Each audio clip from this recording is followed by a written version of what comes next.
तुमच्या इथे सन्माननीय मनसे प्रमुख राजसाहेब ठाकरे आले, तुमच्या इथे सन्माननीय उपमुख्यमंत्री एकनाथजी शिंदे साहेब आले, हे येतात तेव्हा तुम्हाला कसं काय वाटतं, तुम्ही काय फिलिंग असते? नमस्कार मित्रांनो, मी कुणाल शिंदे. आज मी आलो आहे आमचे मित्र जे आहेत डॉक्टर क्रेविक प्रामाणिक आणि केऊरजी स्वतः डॉक्टर आहेत आणि स्वतः तुम्ही BJP युवा मोर्चामध्ये काम करता, उत्तर पश्चिम जिल्हा अध्यक्ष आहेत, बरोबर? तर आज त्यांचा प्रश्न विचारणार आहेत. माझे मित्र आहेत, तर आधीपासून मी त्यांना ओळखतो चांगलं आणि ते जे काम करतात मराठीसाठी, तुमचं काम मला खरं आवडतं आणि त्याच्यामुळे मला असं वाटलं की तुमची आज महाराजांची जयंती आहे, तर एक मुलाखत घेऊया. पहिला माझा प्रश्न, आज शिवजयंती आहे, बरोबर? तर शिवजयंती दिवशी तुम्ही असं काय वेगळं करता की महाराजांची शिवजयंती आपण लक्षात ठेवली पाहिजे? सर्वप्रथम तुमच्या असंख्य अशा सबस्क्रायबर्सना आणि आपल्या पूर्ण फॉलोअर्सना शिवजयंतीच्या हार्दिक शुभेच्छा. शिवाजी महाराज हे आपले हे माझ्यासाठी एक व्यक्ती नाही आहेत, ते एक विचार आहेत. त्यांचं कार्यपद्धती असू द्या किंवा अर्थकारभार असू द्या किंवा ते कसं आपलं स्वराज्य चालवायचे, हा एक सर्वांसाठी हा एक विचार असलं पाहिजे. त्यांना फक्त देवाऱ्यात ठेवून आणि त्यांची पूजा करून त्यांचं देवत्व प्राप्त होतं. त्यांच्या विचारांवर जेव्हा माणूस चालतो तेव्हाच ती भक्ती साध्य होते असं मला वाटतं. आणि त्यामुळे त्यांच्या जयंतीचा निमित्त माझ्या जिल्ह्यात छोटे छोटे असे एक मेडिकल कॅम्प्स असू द्या किंवा रक्तदान शिबिर असू द्या. आणि यावर्षी आम्ही एक स्पेशल उपक्रम असा चालवतोय की एक प्रोजेक्टरवरती अर्ध्या तासांचा शिवाजी महाराजांचे जे रेअर किस्से आहेत, म्हणजे त्यांचं फायनान्स कसं होतं, त्यांचं राज्यकारभार ते कसे चालवायचे, त्यांचं अष्टप्रधान मंडळ हे काय भूमिकेवरती आधारित होतं, हे आम्ही छोट्या मुलांना दाखवणार आहोत. तर तुम्ही आजच्या पूर्ण दिवसात माझ्या जिल्ह्यात काय काय उपक्रम शिवजयंतीच्या निमित्त होत आहेत तुम्ही बघाल माझ्या ह्याच्यावरती. महाराज सर्व जाती जमातींना घेऊन चालले होते, हे तुम्ही नेहमी सांगता. नक्की. याबद्दल एक उदाहरण द्या जे आम्हाला प्रेरित करतील. जसं सर्वांना माहिती आहे की महाराज आपले 18 पगड जातींना पुढे घेऊन चालणारे आपले छत्रपती होते. आणि सगळ्यात मोठं उदाहरण असं आहे की छत्रपती शिवाजी महाराजांचे जे एकदम मित्रासारखे जे मावळे होते, तानाजी मालुसरे, हे माळी समाजाचे होते. जातपात मी करत नाही, पण तरी तुम्ही उदाहरण विचारलं म्हणून मी सांगतोय. तानाजी मालुसरे हे माळी समाजाचे होते, नेताजी पालकर मराठा होते, बहिर्जी नाईक हे रामोशी होते. पण बहिर्जी नाईकांना गुप्तहेर खात्यासारखं एक इम्पॉर्टंट खातं देणं, हेच महाराजांची शिकवण्याच्यामधून दिसते की ते जातीसाठी त्यांनी जात बघून लोकांना काम दिलं नाही, त्यांनी स्वराज्य निष्ठा आणि पराक्रम बघून लोकांना रिस्पॉन्सिबिलिटीज दिली. आणि ह्या एक मोठ्या एक्झाम्पलवरून समजतं की बहिर्जी नाईक जे नंतर छत्रपती संभाजी महाराजांच्या पण मदतीला आले, त्यांच्यासोबत पण त्यांनी काम केलं. म्हणजे महाराजांनी कधीच जात बघितली नाही, म्हणून ते पराक्रम आणि स्वराज्य निष्ठा या दोन गोष्टी बघून लोकांना पुढे घेऊन घेऊन गेले. तुम्ही आता मला एवढं सगळं सांगताय, तुम्ही असं महाराजांबद्दल अभ्यास केलाय किंवा संभाजी महाराज काय केलंय तुम्ही? हो नक्की. जर तुम्ही इकडे बघाल, आता कॅमेरा जर तुम्ही टिल्ट कराल तर इकडे छत्रपती शिवाजी महाराजांचं पुस्तकं आहेत. माझ्या बाजूला नेहमी शिवाजी महाराजांची एक मूर्ती असते. आणि हे तर एक आपलं एक इथे पण इकडे एक आहे. हे एक नोशन्स आहेत की मी त्यांना मानतो, पण शिवाजी महाराजांची भक्ती ही फक्त जय भवानी जय शिवाजी किंवा शिवजयंतीच्या दिवशी ढोल ताशा मिरवून स्थापित होत नाही. त्यांचे जे आयडिओलॉजीज आहेत, हिंदवी स्वराज, हे पुढे घेऊन जाण्यासाठी जे कार्य करायला लागते, त्यातूनच त्यांची भक्तीची साध्य होते असं मला वाटतं. कारण मी तुम्हाला जेव्हा पहिल्यांदा भेटलो, मी या ऑफिसमध्ये आलो, मी असं वातावरण बघितलं, मला सगळं शिवमय वाटलं. आणि मी म्हटलं, माझ्या डोक्यात आधी असं होतं की भाजपचे एवढं, मला खरंच असं वाटायचं की भाजपचे काही असे मराठीसाठी एवढं नसतील किंवा महाराजांसाठी एवढं नसतील, असा जो द्वेष मला असं वाटत होतं. पण तुमच्या इथं आल्यावर मला तो द्वेष बोलतात ना, तो असं हळूहळू मिटत गेला. जसं मी तुम्हाला सांगितलं की हे माझ्यासाठी एक व्यक्ती नाहीत, माझे देव आहेत. असं असंख्य मराठी माणसांना आणि हिंदुस्थानाचे लोक बोलतात महाराष्ट्राचे आराध्य दैवत, पण मी त्यांना बोलतो अखंड हिंदुस्थानाचे आराध्य दैवत. कारण का त्यांच्याच विचारांवर जेव्हा आपले पेशवे चालले तेव्हा अटकपर्यंत भगवा फडकला होता. बरोबर. तर दांडगाच अभ्यास आहे आणि ते आत्ताही तुम्ही महाराज वाचताय. तुम्ही संभाजी महाराज वाचून झाले असं आणि आता तुम्ही महाराज वाचताय. खरंच म्हणजे अभिमान वाटला मला की महाराजांवर फक्त बोलणं आणि इतर सगळे लोक असतात, त्यांचा अभ्यास न करता काही जण बोलत असतात, पण तुम्ही जे अभ्यास करून ते आम्हाला सगळं सांगताय. खरंच तुमच्याकडून शिकण्यासारखं बरोबर, सर्वांनीच शिकलं पाहिजे आणि खरंच अभ्यास त्याचा केला पाहिजे. मला असं वाटतं प्रत्येक मराठी माणसाने, मराठी नाही तर प्रत्येक महाराष्ट्रातला या भारतातला जो कोणी असेल त्यांनी महाराज वाचलेच पाहिजे. माझा पुढचा प्रश्न असा आहे, मराठी माणसाने महाराजांची भक्ती कशी करावी जेणेकरून ती केवळ सणासुद्धापुरती मर्यादित नसेल? तुम्ही एक परफेक्ट क्वेश्चनच विचारलं आहे. त्याच्यामध्ये असं आहे की मी बघतो की शिवजयंती असू द्या, त्या दिवशी लोक मिरवणूक काढतात, चांगले ते वातावरण आपल्याला शिवाजी महाराजांचे विचार जिवंत ठेवायला हे सगळी गोष्टी केलीच पाहिजेत. मिरवणूक काढतात, ढोल ताशे मिळवतात, ते सगळं मी पण त्यात आता मी तुमचा इंटरव्ह्यू झाल्यानंतर लोक इव्हेंटच अटेंड करणार आहे आणि मला जायचं आहे. मी खूप आज एक्सायटेड आहे त्या सगळ्या गोष्टींसाठी. पण मला असं वाटतं हिंदवी स्वराज जे छत्रपती शिवाजी महाराजांचे जे विचार होते हिंदवी स्वराज त्यावरती चालणं म्हणजे नेमकं काय. गोरगरिबांची रक्षा करणं, जे आपले स्वराज्यासाठी आणि हिंदुत्वासाठी काम करणारे जे लोक आहेत, राजकारणी नाहीत पण असे खूप लोक आहेत जसं तुम्ही आहात.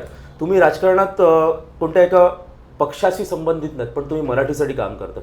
मग मराठीसाठी काम करणारे असू दे किंवा हिंदुत्वासाठी काम करणारे अशी आपली खूप संघटना आहेत, त्यांना सपोर्ट करणं आणि भ्रष्टाचार या गोष्टीच्या विरुद्ध उभं राहणं ही मला असं वाटतं छत्रपती शिवाजी महाराजांची हिंदवी स्वराज्याची पायाभूत एक विचारधारा आहे. जेव्हा आपण या 3-4 गोष्टींवरती खूप स्ट्रॉंगली आणि भक्तीने काम करू तेव्हाच मला असं वाटतं की आपण छत्रपती शिवाजी महाराजांना ॲटलिस्ट 1% तरी समजू. पुढचा माझा प्रश्न असा आहे, शिवरायांच्या स्वराज्याच्या तत्वांचा आणि आजच्या हिंदुत्वाचा काय संबंध आहे? मराठी माणसांनी यात कसे योगदान द्यावे? म्हणजे शिवाजी महाराजांचं हिंदुत्व म्हणजे नक्की काय तुम्हाला सांगायचं? कारण शिवाजी महाराज हे हिंदुत्व हा मुद्दा घेऊन मला असं वाटतं हिंदवी स्वराज्य. मग महाराष्ट्रात मराठी हा मुद्दा असावा, त्यासोबत हिंदू हे पण असावं, तर कसं त्याला तुम्ही एक्सप्लेन कराल? शिवाजी महाराजांचा आपला हिंदवी स्वराज्याचा हा मुद्दा जो आहे, म्हणजे मुद्दा असू द्या किंवा आयडियोलॉजी असू द्या, हा सुरक्षा, स्वाभिमान आणि एक चांगलं न्याय व्यवस्थावरती चालणारं स्वराज्य होतं. ते आपण कधीच कोणत्याही काळाच्या सरकारावर कम्पेअर करू नाही शकत, कारण का तो एक एपिटोम ऑफ ग्रेटेस्ट किंग असं त्यांना बोललं जातं की पूर्ण जगातल्या सगळ्यात one of the best king असे आपले छत्रपती शिवराय होते. तर त्यांच्या कारभाराबरोबर कधीच आपण कम्पेअर करू नाही शकत. पण त्यांच्या कारभाराचं जे मॉरल आहे ते घेऊन जर आपण आपली न्याय व्यवस्था असू द्या, सुरक्षा असू द्या किंवा आपलं मराठीबद्दल जे स्वाभिमान असू द्या ते जर आपण पुढे घेत गेलो तर मला असं वाटतं की आपण त्यांच्या विचारांशी चालणारं हिंदवी स्वराज्य आपल्या सरकारच्या माध्यमातून असू द्या किंवा लोकल लेवलवरती आपण लोकांच्या कामापुरतं वापरू शकतो. अच्छा, पण मला असं वाटतं हिंदवी स्वराज्य मग हे त्याच्यामध्ये सर्वच जण आले बरोबर. मग त्याबद्दल तुम्ही काय सांगाल की महाराष्ट्रामध्ये पण हिंदवी स्वराज्याचं काम कशा पद्धतीने झालं पाहिजे? जसं मी बोललो की छत्रपती शिवाजी महाराजांना महाराष्ट्रापर्यंत सीमित ठेवून त्यांचं देवत्व आपण थोडंसं कमी करण्याचा प्रयत्न करतो असं मला नेहमी वाटतं.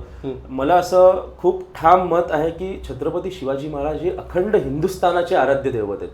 ते आग्रामध्ये जाऊन जेव्हा औरंगजेबला बोलतात की तुम देखा तुम्हारा बाप देखा की मैं किस प्रकार का आदमी हूँ, म्हणजे ते हिंदुस्थानाच्या एका बादशाच्या दरबारात जाऊन डोळे मिळून जेव्हा औरंगजेबला बोलतात की मी कोण आहे, त्याचं एक छोटं एक्झाम्पल हेच आपण बोलू शकतो की छत्रपती शिवाजी महाराज हे महाराष्ट्रापर्यंत सीमित कधीच नसले पाहिजे. ऑफकोर्स ते मराठी माणसासाठी असू द्या किंवा महाराष्ट्राचं एक आराध्य दैवत असू द्या, ते आपल्यासाठी एक अभिमानाची गोष्ट आहे. पण त्यांना हिंदुस्थान असू द्या किंवा पूर्ण वर्ल्ड मध्ये त्यांना पुढे घेण्याचं जबाबदारी आपल्यासारख्या युवकांमध्ये आणली पाहिजे आणि आपलं ती एक मॉरल रिस्पॉन्सिबिलिटी आहे की अशा एका महान राजाला पूर्ण जगाच्या पातळीवरती आपण घेऊन गेलं पाहिजे.